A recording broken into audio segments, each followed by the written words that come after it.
पुणे, सोलापूर व नगर जिल्ह्याला वरदान ठरलेले उजनी धरण सोमवारी मृत साठ्यात गेले असून 2015 नंतर पहिल्यांदाच एवढ्या लवकर मृत साठ्यात धरण गेल्याने शेती सिंचनासाठी फेब्रुवारी महिन्यात 10 तारखेला पाणी बंद केले जाणार आहे। यामुळे जलाशयावर अवलंबून असलेले शेती सिंचन अडचणीत आले आहे। उजनी धरण पूर्ण क्षमतेने भरल्यानंतर एप्रिल महिन्यात मृत साठ्यात जात असते, मात्र यावर्षी जानेवारी महिन्यात मृत साठा गाठलेला आहे। धरणात 60.66% पाणी पातळी झाली होती।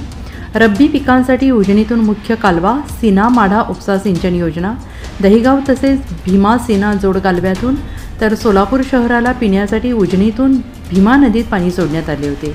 12 ऑक्टोबर रोजी धरणात एकूण 96.15 TMC पाणीसाठा झाला होता।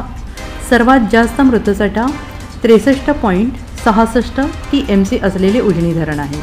32 TMC पाणी आतापर्यंत वापर झालेला आहे। उजनी धरणात सोमवारी 22 रोजी एकूण 63.66 TMC व उपयुक्त साठा 0.00 TMC झाला आहे।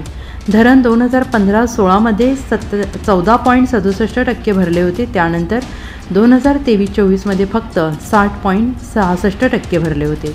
मात्र कालवा, नदी, बोगदा सिंचन योजनांना दिलेल्या पाण्यामुळे उपयुक्त पाणीसाठा संपला आहे।